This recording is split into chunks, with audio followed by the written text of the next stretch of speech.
This lecture is being brought to you in part by the generous gifts of these sponsors. Good evening.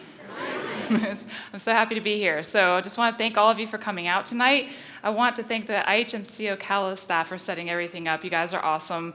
And also I wanted to thank the evening lecture sponsors for IHMC, both in Pensacola and here in Ocala. So kind of another round of applause for the sponsors. So I'm honored to be here tonight. As Bonnie mentioned, I am a research scientist at IHMC Pensacola, and I am focused on human performance optimization and risk mitigation in extreme environments. So what does that mean? It means I get to work with scuba divers and high-altitude pilots and people climbing mountains and even astronauts, and I get to look at ways that we can help them perform to the best of their ability in those environments, and also how we can minimize the risks that they're exposed to in those extreme environments. But I'm not going to talk about my research tonight. I'm going to talk about this mission that I had the opportunity to work with this past summer. I'm very excited to tell you about this. So it was actually about a year ago, almost exactly today, that I was talking to the NEEMO 21, or the NEEMO mission director for NASA. And we were talking about a research project that I wanted to work on with them, and he was kind of pitching some ideas. And then he said, "So what are you thinking about with respect to diving?" And I was like, "Oh, I would love to dive support on the mission. That would be awesome." I was like, "I'll cook, I'll clean, I'll do laundry, I'll do whatever you guys want. I just want to get in the water." I had friends in the past who had worked as support divers on the mission, and they're like, "It's just an experience of a lifetime." So to get this offer, I was like, "Yeah, that's awesome." He said, "Well, we're actually thinking about you as a crew member." And all I remember is there was a lot of talking, and the people on the phone were all like, "It's going to be the experience of a lifetime." And I was like, no. You guys don't have to convince me. I'm convinced. I just had to pick up my jaw off the floor when you made that offer. So I said, absolutely, I will be a crew member and a researcher. So tonight I'm going to tell you about the NEEMO mission itself, why NASA conducts this mission every year, what we do to train for this mission, so what we do to train to live undersea and to work undersea for a week or 2 weeks at a time, and then what we did during the mission, so our mission objectives specifically for NEEMO 21 or the 21st NEEMO mission. So what is NEEMO? So a really good friend of mine made the comment that NASA's very good at coming up with clever acronyms. So this is another one of NASA's clever acronyms. So NEEMO stands for NASA Extreme Environment Mission Operations. And so this is a project that NASA runs every year. They've been doing this since 2000. Like I said, this is a 21st mission, so there are a couple of years where they ran multiple missions. And they send astronauts, and every once in a while, to make it a little more interesting, they'll send a scientist or an engineer down with those astronauts to live underwater for anywhere from a week to 2 weeks at a time. And during that time, they're not just living underwater, but they're working underwater and testing out protocol, procedures, hardware, software, and even doing some biomedical testing that's relevant to the space environment, but it's also potentially being translated to the space environment. So some of the stuff that's being tested is being tested in this remote environment, and it's going to be moved over to the International Space Station, or even for long-duration space missions. NEEMO would not be able to happen without the collaboration with Aquarius Reef Base. So Aquarius Reef Base is essentially where we lived underwater, and then everything that supported where we were living underwater. And by the way, this is off the coast of the Florida Keys, so it was a pretty cushy gig. So Aquarius Reef Base is owned and operated by Florida International University. So it consists of the underwater habitat, so that's where we actually lived undersea, and I'll show you more about that in a second. The shore base, so about 6 miles back in shore, there's a base that is used to house the personnel, the equipment, all the boats to run this Aquarius Reef Base and to run back and forth to the habitat. During the NEEMO mission, that shore base is actually converted to a mission control. So they actually have people from Kennedy Space Center and Johnson Space Center who convert this shore base into a giant mission control, and I have some pictures of that later in the talk. There's a life support buoy. Oh, just to back up, whenever there's a mission running at Aquarius Reef Base, they have 24/7 watch desk, and they have people on call, so if there is any emergency, they can have staff that can take a boat out and handle the emergency out to sea. There's a life support buoy that sits over top of the habitat, so that provides all the power and communications, not just for the habitat itself, but also to relay back to shore base. There's a dive fleet, so there are a number of different boats that are used for the diving staff, for carrying equipment out, and for running back and forth to do repairs on either the habitat itself or that life support buoy. And then the support staff and equipment. I can't say enough about the support staff at Aquarius Reef Base. They are just hands down one of the most professional groups I've ever worked with. These guys are either former military divers, former commercial divers, former scientific divers, and they run such an incredibly professional operation. I can't say enough, and they definitely keep everybody safe throughout the mission. I will say this too, is that NEEMO is not the only mission that is run through Aquarius Reef Base. So they actually have various academic missions, they have various nonprofit and educational missions, and they also have military missions that run through this undersea habitat throughout the year. So these guys stay pretty busy doing what they do. So like I said, it's located in the Florida Keys. The actual habitat itself is about 6 miles offshore. And so the shore base is here back inland. This is in Islamorada. I'm not sure how many of you have had a chance to go down to Islamorada, but it's a pretty nice location to be set up and to be living for about a month and hanging out and doing your research. I had no one feeling any pity for me during the course of my time down there. About a 30-minute boat ride out if you're on the slow boat. If you're lucky enough to get on the fast boat, it's about a 14 to 17-minute boat ride. We were clocking it to figure out how fast we could get out there. So this is the habitat. And so this is the structure of the habitat. It sits at 62 feet on the floor bed, on the seabed, and we are living at about 50 feet, or about 45 feet actually, if you talk about kind of chest level where we're living in the habitat. So people ask me, oh, what was it like to live in a submarine? We're actually not living in a submarine. So a submarine, you would be protected against that external pressure, and you'd be living at 1 atmosphere absolute, just like we're living right here, 1 atmosphere of pressure. Here, we're equilibrated to the surrounding pressure. So we're actually living at 45 feet of seawater pressure, or about 2.5 atmospheres absolute. So how many of you are scuba divers? Awesome. So as you know, 45 feet of seawater, you're breathing a little bit more oxygen, you're breathing a little bit more nitrogen, and because of that, there's actually a time limit to how long you can spend at 45 feet before you have to come up and minimize, so you can minimize the risk of getting decompression sickness, otherwise known as the bends, when you get bubbles in your blood and tissues.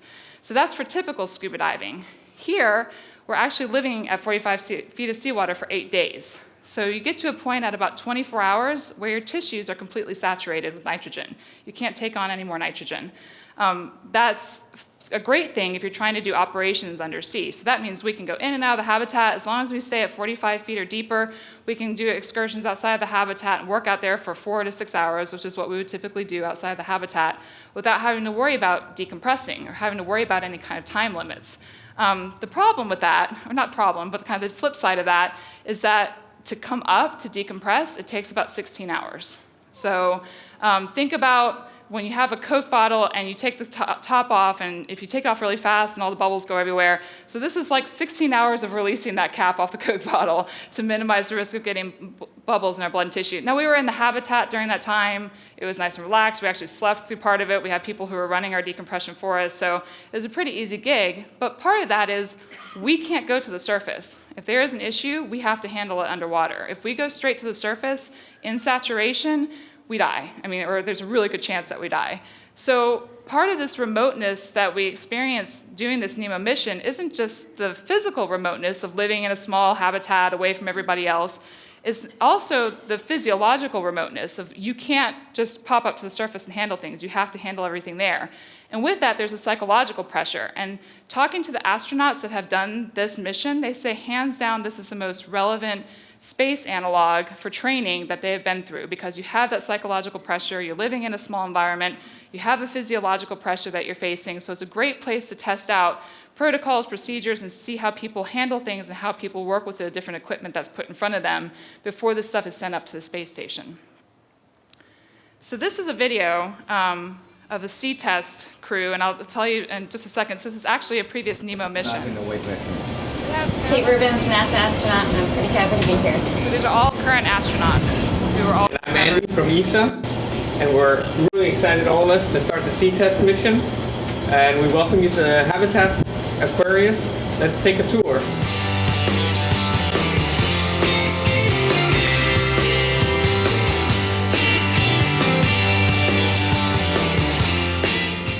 This is the entry porch with the moon pool. As you can see down here behind me, this is where we enter and exit the habitats from. This is where we store our diving equipment. This is where we have all of the air connections. And it also serves up as our shower. Next, we get to the entry lock, which serves as an airlock with the 2 slidable doors. It also has a hygiene station where we can brush our teeth. And most importantly, our comm station where we can talk to the divers who are out on EVA, and with Mission Control Center topside. Stepping further into the habitat, we get to the galley where we can prepare our food. We have a small table for eating where Suichi and Kate are sitting. Hey guys. Hi. And all the electronics for controlling the habitat. And last but not least, we have our bunk room with 6 bunks for the 6 people on board Aquarius. There's not a lot of room, as you can see, but plenty for sleeping.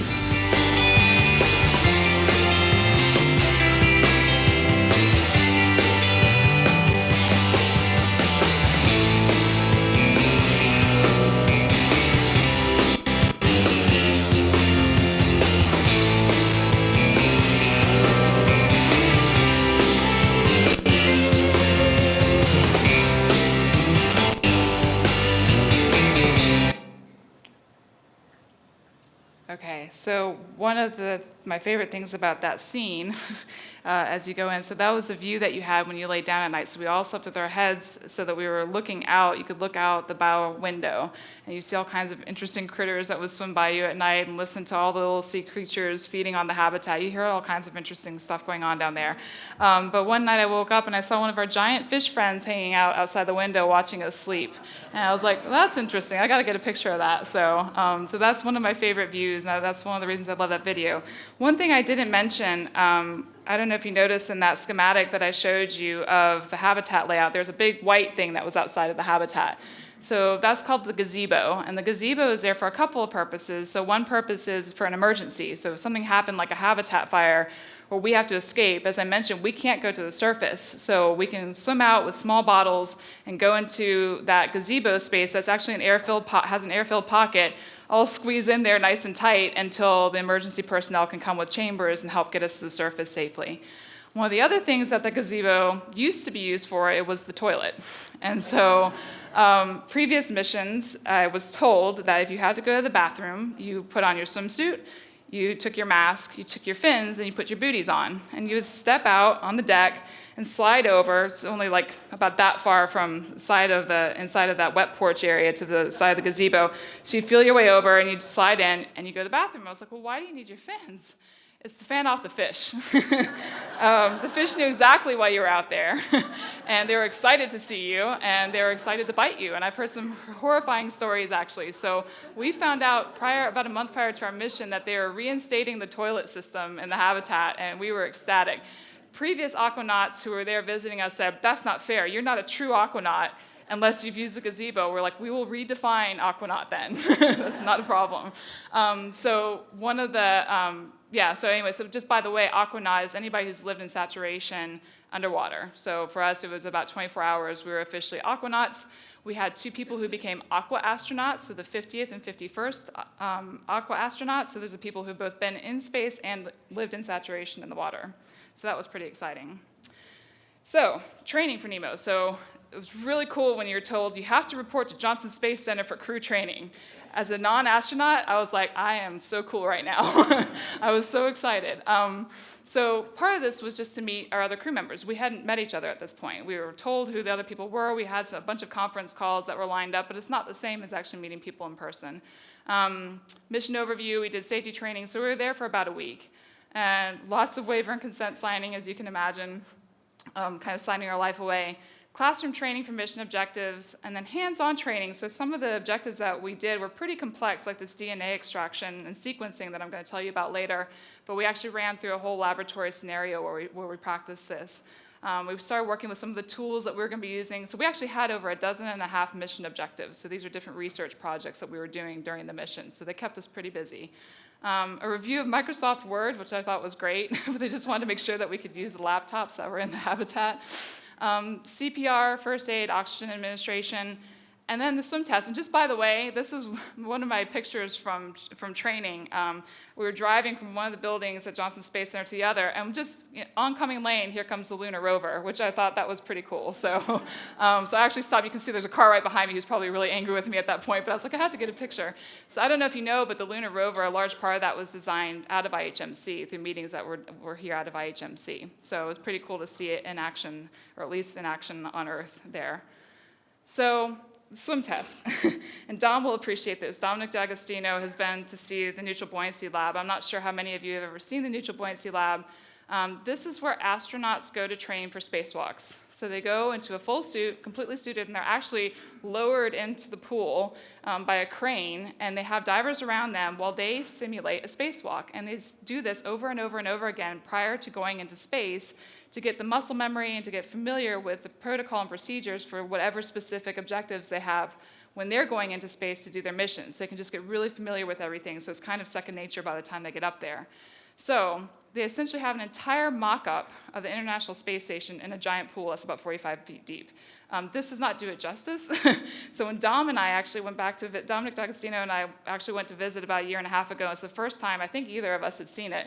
And we were with one of the astronauts, and he said, okay, when you walk in there, do not jump in the pool. And we were both in suits. We're like, why would we jump in the pool? And you walk in, like, no, I totally get why you would want to jump in the pool. It's pretty cool. So the story about this is we found out that we were going to do our swim test in the Neutral Buoyancy Lab. And for those of us who are not astronauts, we were like kid in the candy store. But you have all the astronauts on deck who are training, and we had our crew, so we're trying to play it cool, but like inside we're absolutely giddy. So one of the mistakes that I made when I was doing my diving instruction growing up is I was told when you ever get into a new environment, before you start a dive, is to do an acclimation, like a facial immersion. So you take your mask off, and you put your face in the water, and you just get used to everything and get a feel for what the environment is like around you before you start your dive. Well, I was too busy being cool to do that before my swim test. And so get my goggles on, get in the water, and they're like, okay, 400-meter time swim. We're all lined up on the wall. Ready, go. I push off the wall, and I just see that, and I smile really big, which also let in a lot of water. And I was like, I'm not choking to death in the Neutral Buoyancy Lab before the NEEMO mission. So I was swimming while I was coughing, while I was laughing at myself at the predicament I got myself in. I was fine after about the first lap, but the whole thing was pretty funny. But fantastic experience to be able to kind of see that and play around in the pool a little bit and check things out. Most importantly, with the Johnson Space Center training was getting to know our crew. And so, this is hit or miss. We could either get along really well, or you could have maybe one person that doesn't get along, or all of us could absolutely hate each other and like, this is going to be a really long summer. We got along, as I was telling the newspaper earlier, we got along swimmingly, so to speak. Fantastic crew. I can't say enough. We're all still friends. We all still text each other on almost a daily basis and check in with each other, which is pretty awesome. So to my right, so I'm on the far left, to my right in the green shirt is Dr. Marco Grifa. He's an MD from Ireland, and he was actually working on a couple of biomedical research projects and had been a participant in previous NEEMO missions. Behind him is Noel Dutoy, and Noel was working with the Naval Postgraduate School, and he was looking at underwater robotics and human-robot interaction. So this is actually very relevant to some of the stuff that's done here at IHMC. To his right is Matthias Maurer, and so Matthias has been training extensively with the European Space Agency, and he has his PhD in engineering. And then the two people up front, so that's Reed Wiseman, who is one of our commanders. Reed was a Navy fighter pilot turned astronaut. He was on the International Space Station back in 2014 and was up there for 6 months. He became very famous on social media because he got very good at tweeting and using Vine, I think, to post videos from space. But he did a fantastic job of just of sharing his experience with the world, and so he got pretty well known for that. And also, absolutely fantastic commander. Cannot say enough great things about him. And the same thing for Megan MacArthur-Benkin. Megan was our other commander. She was a shuttle astronaut, and she was the last person to touch the Hubble telescope. So she operated the robotic arm that repaired the Hubble telescope. And incredibly impressive PhD in oceanography. Again, cannot say enough about this crew and our leadership. So we left Johnson Space Center, get to Key Largo. We were down there for it was about 3.5 weeks. Ended up being a little longer than anticipated because we had a delay in the mission. Site safety overview. We did scuba checkout dives just to make sure that we could actually put dive gear on and be okay. Classroom and in-water training for the hard hat system, which I'll talk about in a second. Classroom and hands-on training for more of the mission objectives, more paperwork, and then meeting the rest of the team. So there were over 70 people on site for this mission. So not just the crew, but the dive safety team, the mission support team, and then all the different researchers and their support staff on call. So this is us showing up for the first day, really excited at the shore base of Aquarius Reef Base. So this is us showing up for our first day of classroom training. And we were training on the hard hat system. So this is going to be the system that we used whenever we went outside of the habitat. So whenever we did our missions outside the habitat, also called EVA, so extravehicular activity, just like they call it when they do a spacewalk, same thing, EVA. So the reason we were using this hard hat systems is because, one, we had a continuous air supply. We didn't have to worry about the tanks on our backs or refilling the tanks on our backs, and we can work as long as we needed to. We did have a tank on the back. You'll see that in some of the pictures, but that's our backup bottle in case something happened to our umbilical line that we were using to breathe from. And also real-time communication. So we were able to communicate with each other while we were out there. We were able to communicate back with the habitat and also with back with the habitat, and then the habitat communicated with mission control. So we were learning this system. None of us had experience using these hard hat systems. They're heavy. It's about 55 pounds, and this is the light version, by the way. It's about 55 pounds, and I will say sitting with a stainless steel 55-pound helmet on your head in a rocking boat in the middle of July in the Keys. I'm not complaining, because I wouldn't want to be anywhere else in the world, but it was hot, so it was a little strenuous, but it was good training for us. Getting on and off the boat and diving on and off the boat with these is way harder than it is to dive in and out of the habitat, because you don't have the rocking and you don't have to worry about the weight so much. So we did this practicing, and you can see our support staff. This is actually Roger Garcia, who runs Aquarius Reef Base, and he's a former Navy diver. He's actually helping us support that heavy helmet while we're kind of rocking back and forth and running through all of our communication checks. And so these are just more pictures learning how to hat each other, how to get the gear on and off. That's me on the right looking at Hank saying, please let me get in the water. No, so they were running through comm checks, and we had a very standard procedure that we had to get familiar with every time you put the helmet on and every time you took it off. And just more pictures of training with the helmet. It was a really cool experience. And then this is one of my favorite pictures. I've been diving since I was 15, so about 24 years now, and hands down, I think this is my favorite diving picture of me. So this is the second day of training. We got to go on to Aquarius Reef Base and dive the hard hat. And my buddy took this picture of me, kind of helped. I was trying to figure out how to manage my lines and just get familiar with the equipment, but just gives you an idea of how we were weighted out, the positioning, what the gear looked like, and just pretty cool with Aquarius in the background.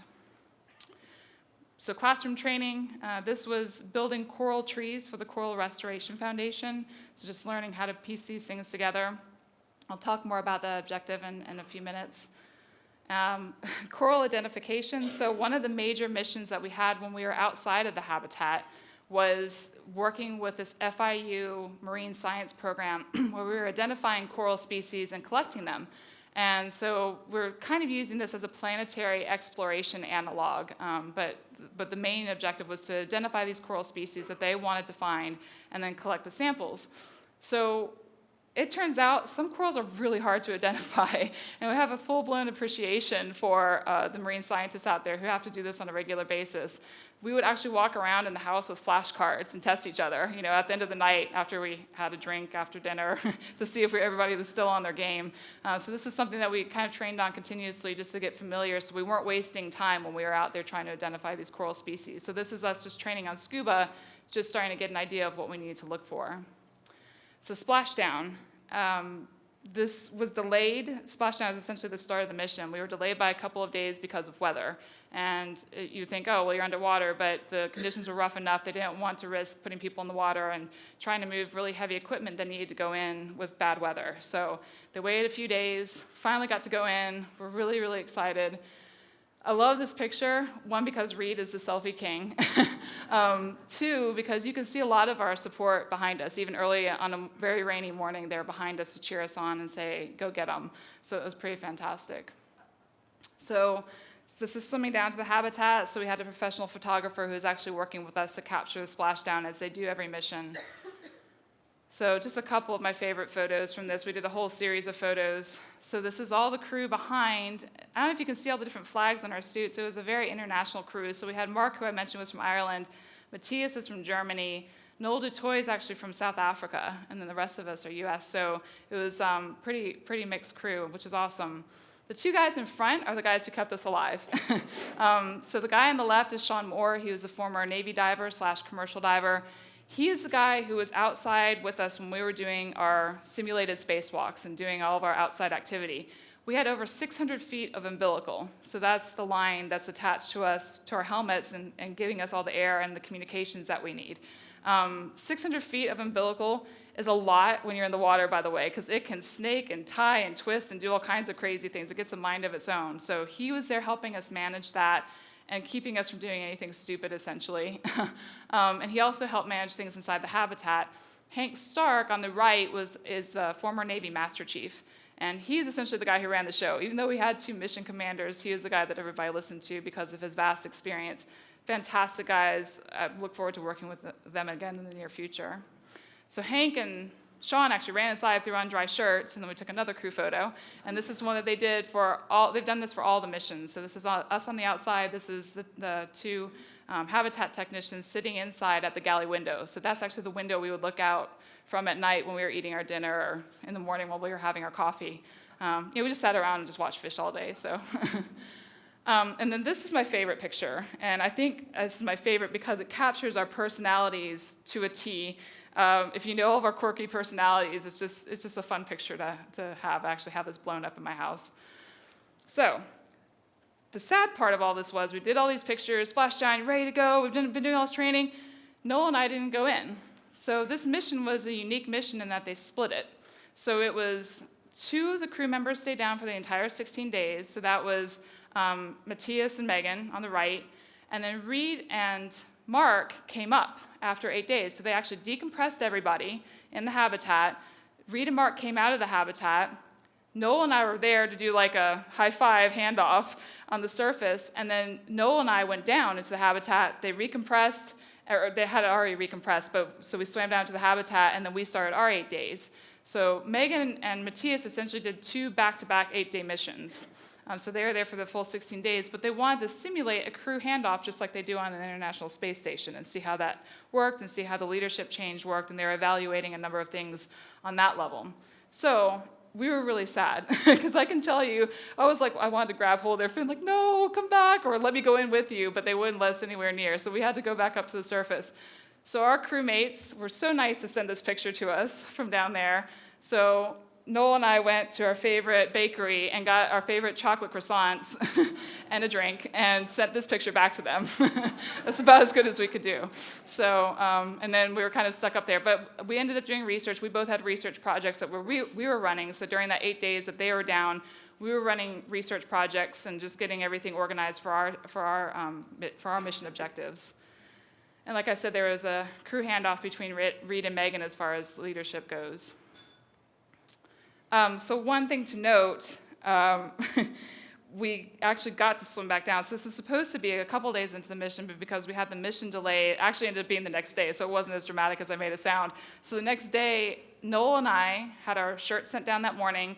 We swam down, got in, but now we're like regular scuba divers, so we have a time limit, right? We have to stay, we can only stay for about an hour before we have to come up, because we're not in saturation. So we swim down to the habitat, shower off really quick, throw on our dry shirts, and we wanted to get crew photos of everybody, because we've been doing all of our training together at that point. They wanted to get everybody in. So we did a whole series of crew photos. This is my favorite, again, just because we have the selfie king taking it. One of the things that we did while we were down there during that hour is we did a link up with International Space Station. So we actually got to call and talk to the astronauts who are on an International Space Station from undersea. Talk about goosebumps. I still get kind of moved talking about it. You had your computer screen up against that galley window that you look out at from the kitchen table. We had Kate Rubins, who you saw in that earlier video, and some other astronauts, and all the astronauts who were up there at the time had been NEEMO Aquanauts at one point, which is really cool. So they knew what we were experiencing. They were floating around the International Space Station. We had fish swimming around behind the screen from our view. And they were showing us their view, which was, you could see the Soyuz capsule and you could see the Marshall Islands, because they were going over the Pacific at the time. talk about cool. And one other funny thing was Kate Rubins was laughing so hard, she kept laughing herself off the screen, which was pretty funny. So it had all of us laughing really hard. Fantastic experience. So the other thing during those 8 days when I wasn't working on my project or helping other people out with their mission objectives, we were doing dive support. So this is being out in the water when the astronauts or the aquanauts were out doing their work. We'd have people in the water just to kind of manage their lines and make sure everything is okay, and then deliver some of the heavier equipment that you don't want sitting on the ocean bottom. So I helped out with that. That's me on the left, using one of the scooters that we use to kind of zip back and forth. It's one of the divers in the middle who is a previous aquanaut. So a lot of people who are previous aquanauts come back to support other missions, which is my plan hopefully this year and future years.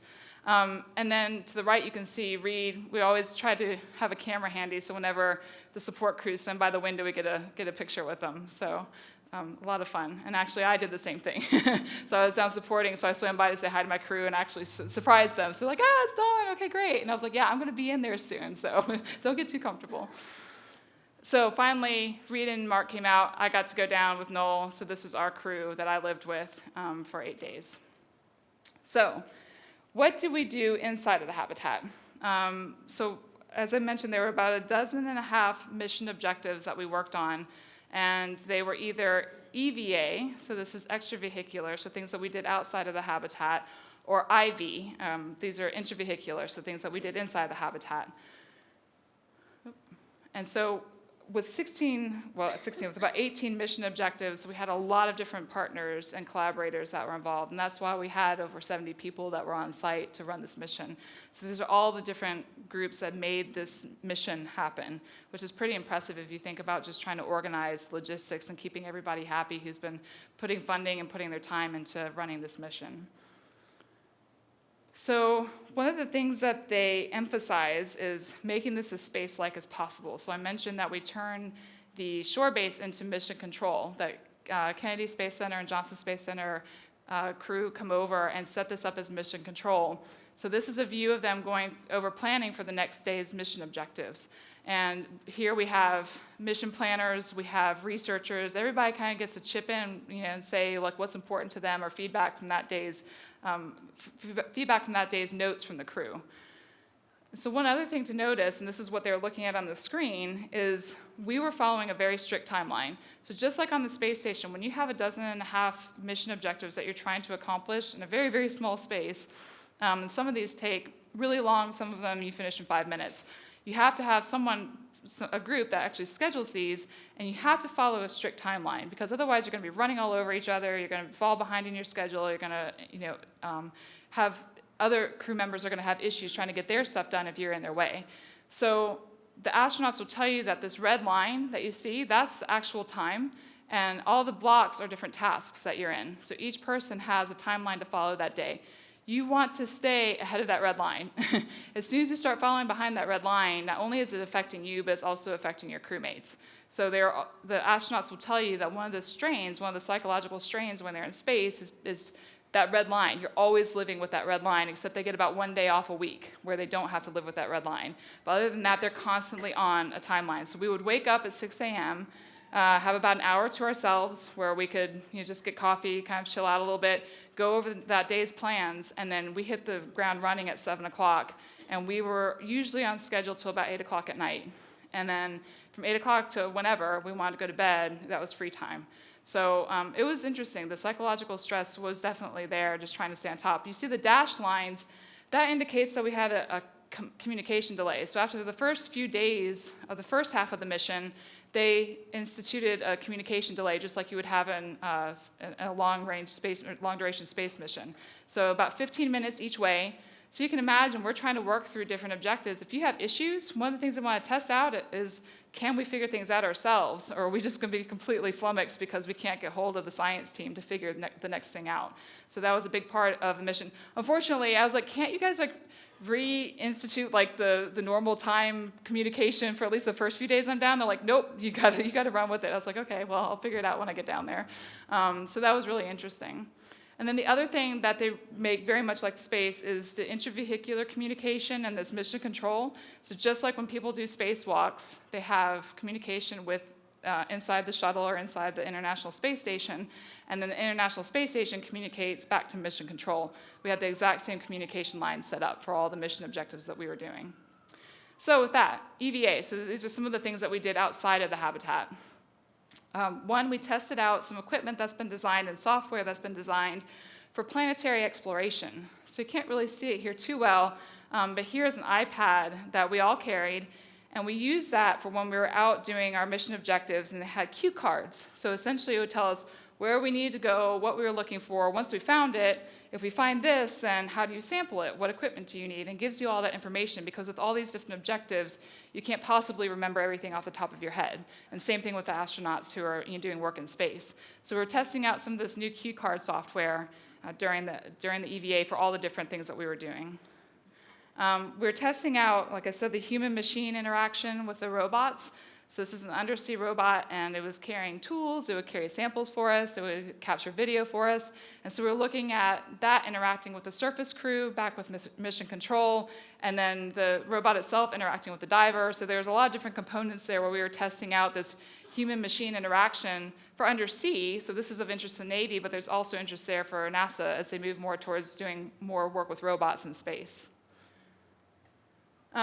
Some of the tools and equipment that they've developed for carrying, sampling tools and different things that you would need for like field geology or for planetary exploration. So we were testing out some different things that they had developed for carrying all this equipment around, including geological sampling tools. So this is essentially a kit that has interchangeable heads that allows you to collect different types of geological samples. So we were doing that a couple of the days during the mission.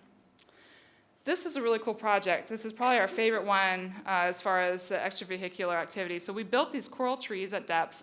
This is with the Coral Restoration Foundation, which is a nonprofit based out of the Florida Keys, but they have spread their work all throughout the Caribbean and are actually going all around the world now. They've been featured on CNN. They're just doing amazing work. So they developed these coral trees, and each of those little cards that you see has a coral seed on it. And they let them sit for a certain amount of time until they grow to a certain size, and then they take those coral seeds and they plant them. And it turns out they regrow these coral communities that have been decimated by different things. So what was cool about this is we developed these coral trees. We built these coral trees as the deepest ones that they've had built so far, because it does take some time. And for a regular scuba diver, there's kind of a risk of decompression sickness if you have them down for a long period of time. So they took advantage of the fact that we were there to have us build these coral trees. And I guess this year they'll probably start to see how things are growing and harvest these trees. So that was a pretty cool thing to be able to give back, especially after the NEEMO mission's been working around that area for an extended period of time. So it's pretty cool to be able to grow that coral back into that community and that ecology, the surrounding ecology. And then I talked about the marine science work that we did with FIU. So this is just an example. So I was talking about all the different corals. We only had like four coral species that we had to identify, but they're tricky sometimes. So a lot of false flags. But these are two different coral species that we identified as ones that they wanted to sample. So we tag these with temporary tags, and we call information back to IV comms, to the person back in the habitat. They would relay that information back to the science team, which is back at shore base. And with that, we would either make a decision that day that we had to collect the sample, or we planned to have the samples collected the next day by the other team. And so they're testing out decision-making processes for field sampling, especially for planetary exploration.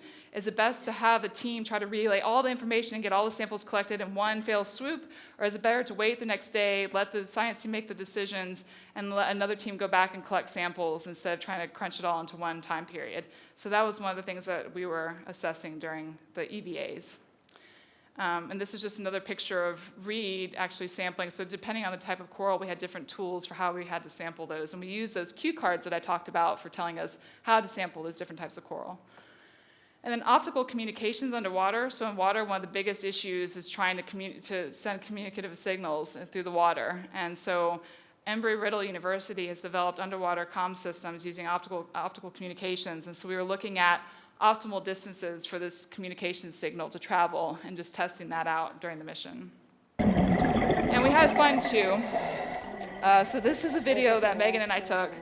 This is towards the end of one of our very busy EVAs, and there's this huge school of bait fish. And I was like, I just want to walk through it. She's like, go walk through it, I'll get a video of it.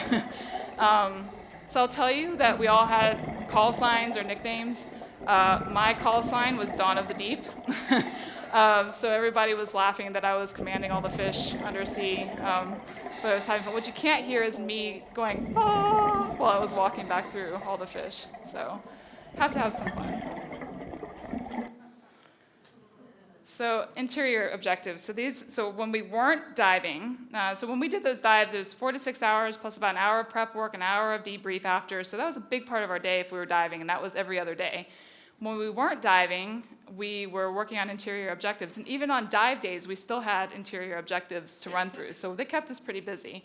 So this is just an example of a number of the different things that we were doing. So one was a medical telemetry testing system. So essentially we're collecting things like heart rate, oxygen saturation, hydration level, and relaying that information through this medical telemetry system back to the shore base, back to a medical team at shore base.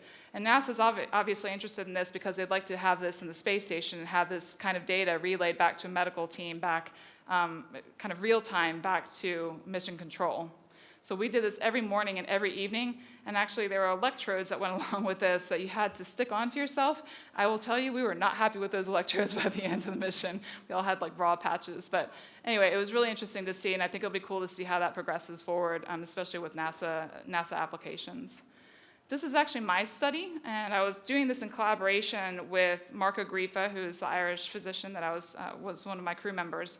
So we were looking at molecular level changes that occur in response to living in this environment. So this is more of interest because we're in the saturation diving environment for the Navy. So this is going to be a Navy-funded study, and we were collecting saliva samples and cheek swab samples and blood samples from the crew members to look at epigenetic changes. So I'm not sure how many of you have heard Rhonda Patrick's talk when she came here, but she was talking about epigenetics and nutrition. So these are changes to how our genes are expressed. And so one of the things we're interested in looking at is living in an extreme environment like a saturation and diving environment.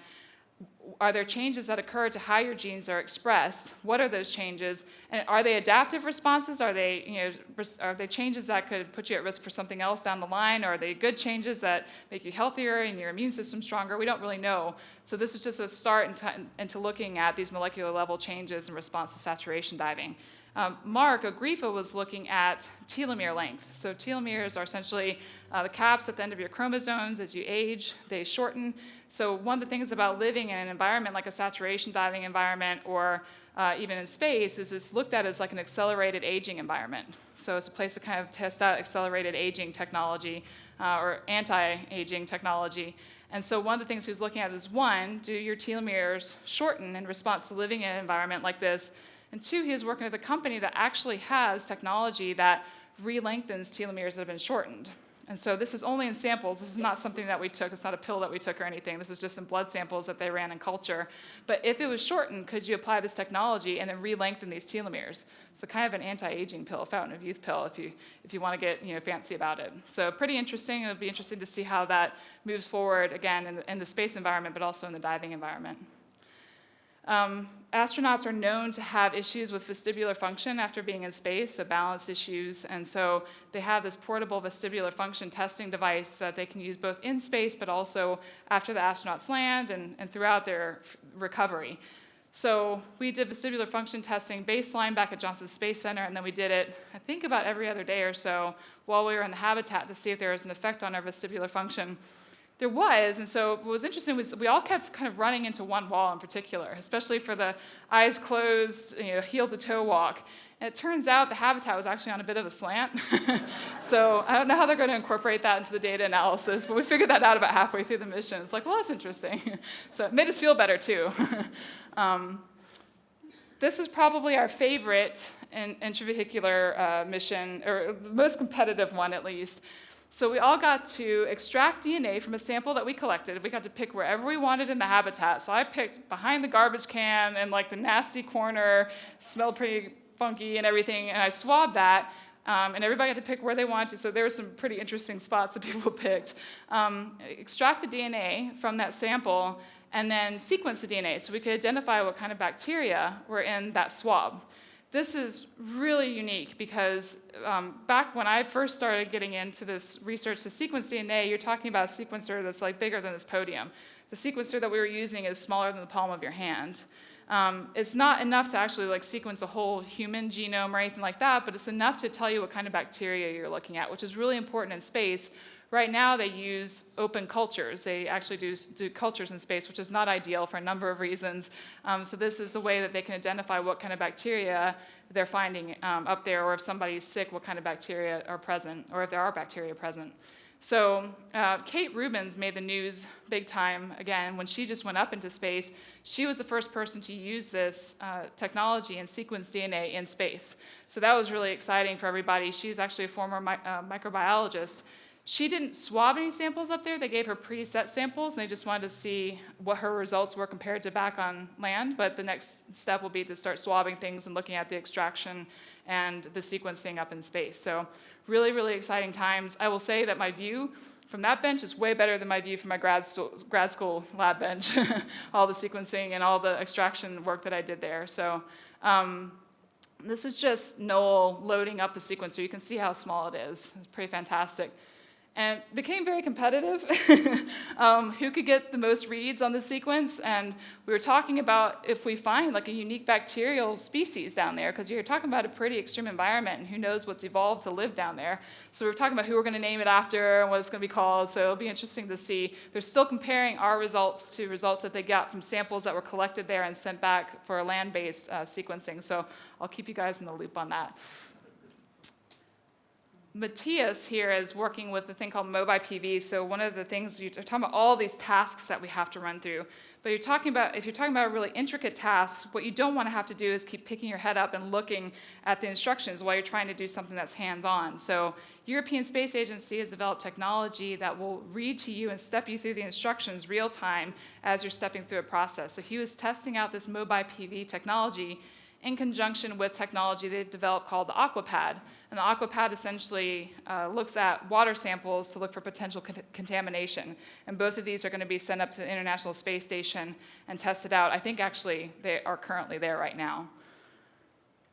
The ESA, nutritional assessment, so this is a way of tracking what we are eating and getting feedback from a nutritionist. And so this is really important for the astronauts, especially. You can think there's a lot of stuff that they're missing in their diets or could potentially miss in their diets. So we could either take pictures. We had two tasks when we did this. We either took pictures real time as we ate the food, and that was uploaded into a database, and then that information was sent over to a nutritionist back at Mission Control, and then they sent a report back to us. The best part was they would tell us what to eat. We're like, we'd love to eat that if we had it here, but we don't have that. So the other thing is we could wait until the end of the day. So they just wanted to see which of those methods worked out better, to wait at the end of the day and then log everything, but there's a really good chance they're going to forget what you ate. Whereas if you're doing it real time, it's easier, but it's kind of a nuisance if you're just kind of snacking on things as you're walking around the habitat and trying to get stuff done. This is the Med2 device, so the Miniature Exercise Device 2.0. This is up on the International Space Station now, and they were looking at incorporating it with an iPad that's kind of like a real-time trainer that gives you your workout and gives feedback real-time for your workouts. In addition, it was combining with a Run Social app. So the cool thing about this is they're looking at incorporating Run Social with the Med2 device in space. So the astronauts, while they're up in space, can actually run against a friend back on Earth or a family member back on Earth, or perform cardio. So not only is there that competitive edge of having that push, but also that social component to it that's really, really important, especially for the longer duration missions. We're testing out the Microsoft HoloLens, which is currently being used on the International Space Station for packing and unpacking, especially when big cargo loads come in. And so we were just testing out some modifications that they had made to the Microsoft HoloLens. And that was me. I did not know I had to do that early in the morning, so that was I'm waking up and trying to look happy face. So this is doing environmental contamination swabs. This is a device that's used to collect swabs from around the habitat, and they're looking at sending this up to space so that you could identify if there's any kind of contamination around the International Space Station or in a vehicle for long-duration space missions. So, coming up. So I was trying to figure out how we're going to do this. I was like, we're attached to the bottom. So they actually close it off and turn it into essentially a submarine eventually. So they close off the hatch just like a hyperbaric chamber or a hypobaric chamber, and they start to reduce the pressure. Before we do that, we actually all have to breathe oxygen for an hour. We have to lay in our bunks in case anybody has a seizure. If you breathe high-pressure oxygen, you can actually develop a seizure. So you can see all of us reading our 20,000 Leagues Under the Sea while we're breathing our oxygen prior to decompression. And then they decompressed us overnight. So they had a technician who actually came in and locked in with us and helped us decompress overnight and ran all the controls. And so we essentially, by the next morning, about mid-morning, we were at 1 atmosphere. So we were now in a submarine. We were still at 45 feet of seawater, but we were living in 1 atmosphere. So we had decompressed. They checked us for an hour to make sure no one had any symptoms and everybody was okay. And after an hour, they pressed us back down and they opened up the habitat and we all threw on our dive gear and swam back up. So this picture on the right-hand side is actually the last view I had of our home sweet home before we hopped on the boat. As I said, it takes a village. Could not do this mission with all these people, and this is not even the entire group, but this is everybody that was there that day. I'm amazed the boat didn't sink, actually. So this, I can't say enough about this team. I've worked on a number of different field projects, and hands down, the best operational group I've ever worked with. With that, any questions?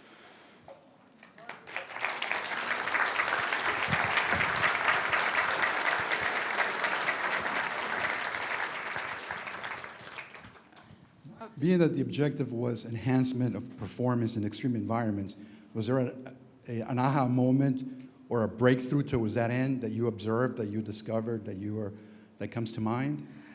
So that's a great question. So, I mean, that's kind of the objective of my research, my general research. There weren't any specific aha moments. I was talking to someone earlier today. I mean, honestly, one of the things that was key for me was not physiological, was not biomedical, it was the crew interactions, and it was how the team interacted with each other, and the leadership. I can't say enough about the leadership there. Both Navy Master Chief Hank Stark, who was there, and Reed and Megan did such an incredible job to be working in that environment under that kind of psychological pressure. Everybody's tired, everybody's physically exhausted, and to keep the team morale up and to have that right dynamic in place is so important for performance. And I think that's that's a psychological component, but it's amazing how important that is, and it really drove that home during that mission. In the habitat, I imagine you were supplied supplemental heat. Yes. And being 6 miles out, how is that supplied? And also, I guess you have oxygen exchange as well, and how is that supplied? That's a great question. So we had scrubbers, so the big concern would be CO2 buildup, as we're exhaling in that habitat. So they actually had a bank outside with air tanks and with oxygen bottles for supplying the gas supply inside the habitat. For getting out the CO2, they had the scrubber system, just like they have in a rebreather for scuba divers, or just like they have in an anesthesia machine. So that gets rid of that excess CO2. And they had monitors that were going around the clock, obviously, to make sure that all those levels were in place. You're asking about the heat. Actually, heat wasn't so much the issue as it was keeping things cooled off. So they actually have temperature controls in there, just like they do in a hyperbaric chamber, for keeping things cooled off and keeping us from overheating inside the habitat.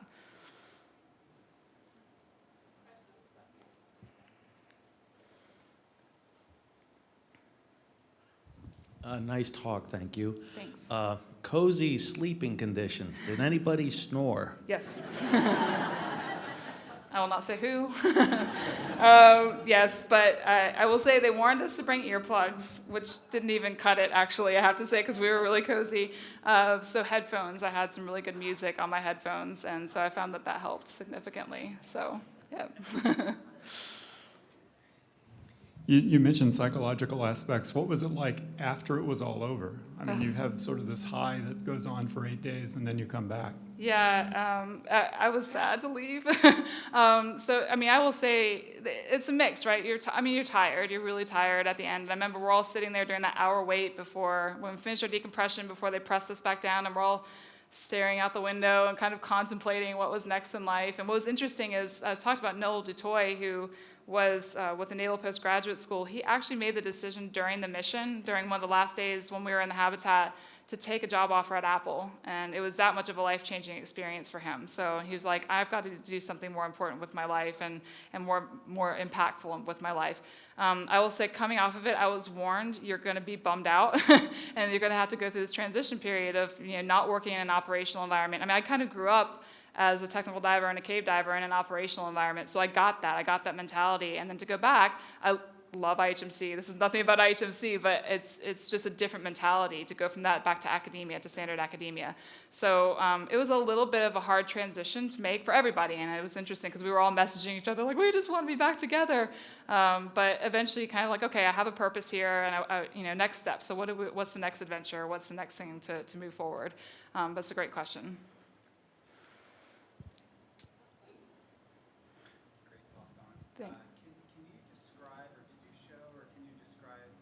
Bathroom? The bathroom. So the bathroom was actually, let's see, I don't think I have a picture inside. So when they were showing that video, and Thomas said, and we have the shower facilities here, the bathroom is the shower.